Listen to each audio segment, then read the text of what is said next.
Hi, it's Penny Black and Jill Foster here for a new PB&J card class.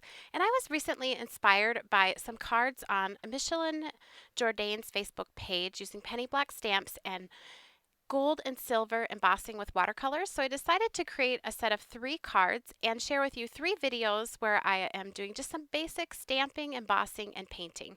And real quick before I begin, I just wanted to mention here's a look at the supplies for today's card, and I will put this back up on screen at the end of the video. So if you want to look at it in more detail, you can hit pause at that time.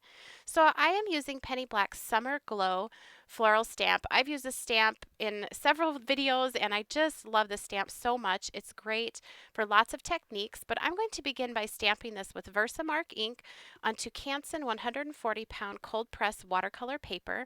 I'm stamping this in the Misty Stamp Positioning tool just because that watercolor paper has a lot of texture to it. So I just want to be sure to get a really good impression. And then I'm going to sprinkle this with gold embossing powder and then heat to set it. And I am, like I mentioned, creating a set of 3 cards. So there'll be 2 more videos after this featuring the same techniques and more of Penny Black's beautiful floral stamps. I'm just brushing off here a little bit of that extra embossing powder, and then I did use my heat gun to set that. I'm going to do all of my painting using Distress Ink re-inkers used as watercolors, and I'm just putting them down onto an ink palette, and I can just pull the colors off of there as I paint.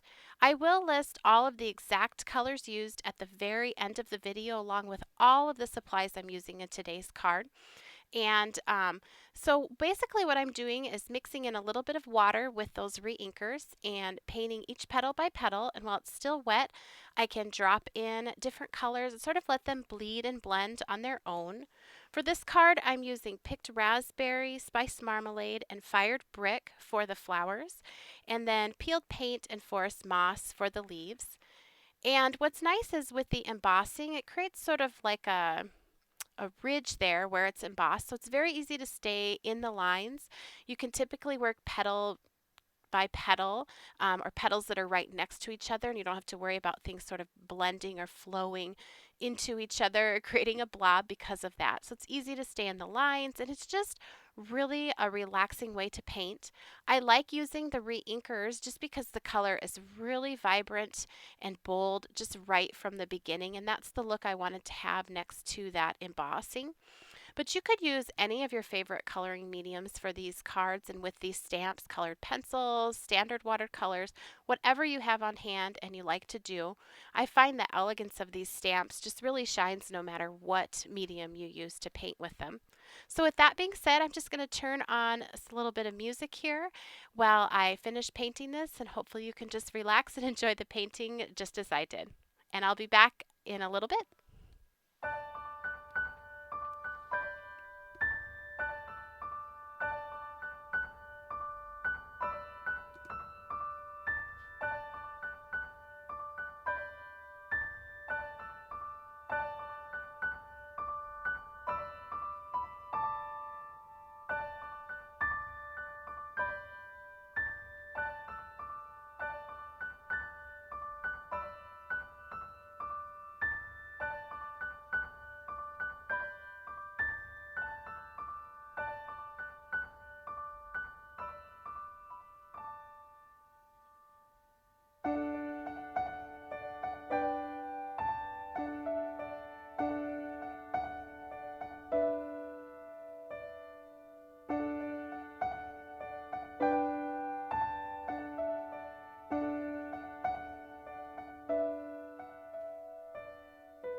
right, well, once I was done painting that and allowed it to dry, I went ahead and chose my sentiment from the Penny Black transparent set called Grateful Heart.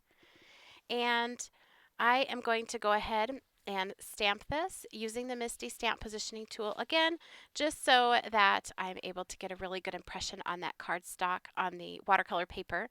I'm using Acorn colored archival ink. I just really like the way that brown colored ink looked with the gold embossing.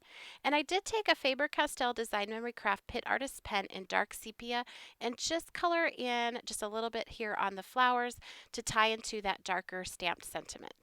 So I hope you enjoyed today's video. Here's a look at that finished card. And like I said before, this is the first in a series of 3 embossing and painting videos, so I will have the next up here very soon. If you enjoyed, be sure to give it a thumbs up and subscribe to our YouTube channel. You can also connect with Penny Black on Facebook, Pinterest, Instagram, Twitter, and as well as on our website and blog. And I'll link to all of those for you down in the YouTube description box below, along with a link to Mimi's Facebook page so you can check out her inspiration card.